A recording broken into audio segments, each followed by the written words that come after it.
Assalamualaikum warahmatullahi wabarakatuh. Pemirsa Damas TV rahimakumullah. Untuk tausiah Ramadan kali ini akan membahas tentang kesempurnaan ciptaan Allah, yaitu tentang manusia. Akan disampaikan oleh Ustadz Ikma Pradista Putra Prayitna Al-Hafiz, atau lebih dikenal dengan Ustadz Dista Al-Hafiz. Pemirsa, selamat menyaksikan. Assalamualaikum warahmatullahi wabarakatuh. Alhamdulillahirabbil alamin, wassalatu wassalamu ala nabiyina Muhammadin wa ala alihi wa ashabihi ajma'in, amma ba'du. Ikhwafillah rahimakumullah, Allah Subhanahu wa taala bersumpah dalam Al-Qur'anul Karim tentang penciptaan manusia sebagai makhluk terbaik yang pernah diciptakan oleh Allah Subhanahu wa taala. Sumpah ini tertuang dalam surat At-Tin ayat keempat.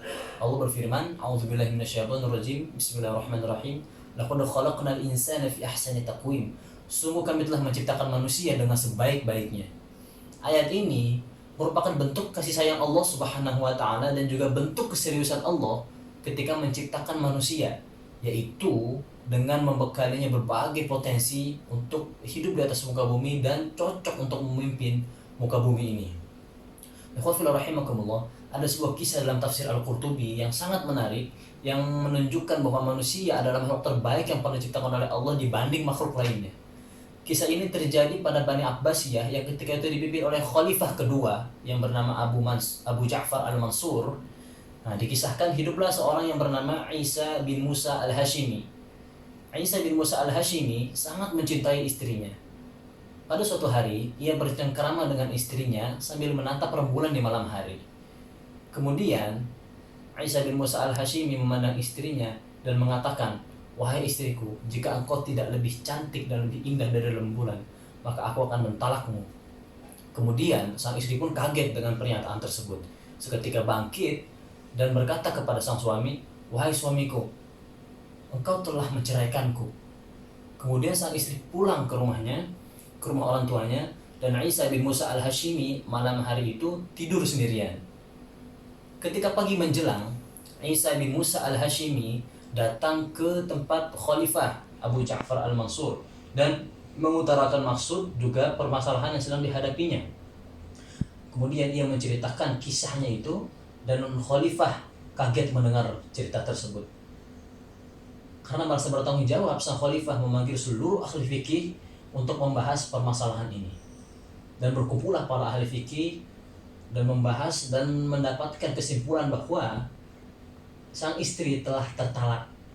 Nah, kemudian ada satu orang ahli fikih yang tidak ikut berkomentar. Nah, dia ini adalah pengikut dari madhab Hanafi.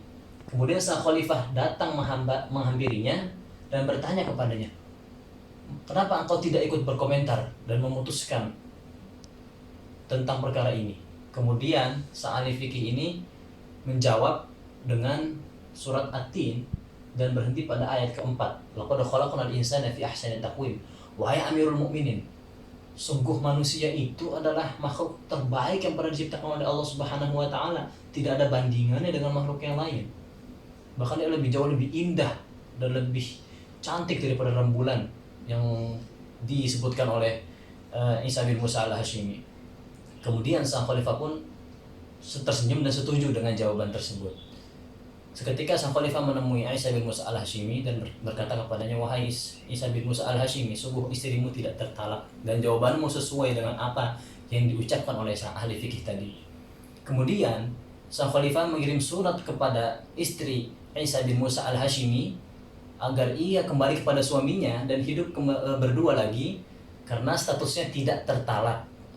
Nah, ikhwafillah rahimakumullah, kisah ini sangat menarik karena ini menunjukkan bahwa manusia itu sangat indah, sangat jauh lebih baik daripada ciptaan Allah yang lainnya.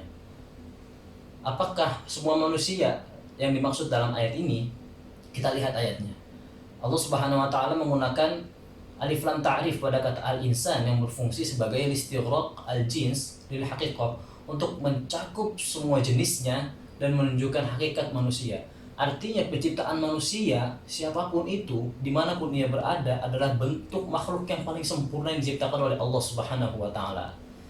Ikhwafillah sekalian, ada sisi implisit dari ayat ini, ada pesan implisit dari ayat ini. Jika kita telaah lebih dalam, ayat ini ternyata berupa sindiran kepada manusia.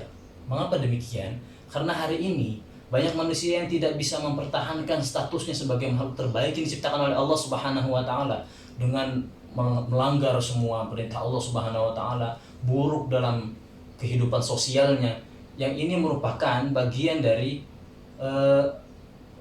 merendahkan martabat manusia itu sendiri. Nah, ikhwafillah rahimakumullah, ada beberapa ulama yang melihat ayat ini sebagai bentuk cemoohan kepada manusia dengan menggunakan pepatah Arab yaitu ta'kidu dzimmi bima yushbihul madah, menggunakan redaksi pujian sebagai bentuk cemoohan atau menguatkan cemoohan dengan redaksi pujian. Ayat ini memang memiliki redaksi pujian, namun pada hakikatnya ada yang melihat ini sebagai bentuk cemoohan kepada manusia karena mereka justru dalam kehidupannya jatuh dalam kubangan yang merendahkan martabatnya. Ikhwafillah rahimakumullah, dengan ini mari sama-sama kita jaga martabat kita sebagai makhluk terbaik yang pernah diciptakan oleh Allah Subhanahu wa taala, dan kita nanti akan bertanggung jawab atas segala yang kita lakukan di hadapan Allah Subhanahu wa taala. Mungkin hanya ini yang bisa saya sampaikan. Wassalamualaikum warahmatullahi wabarakatuh.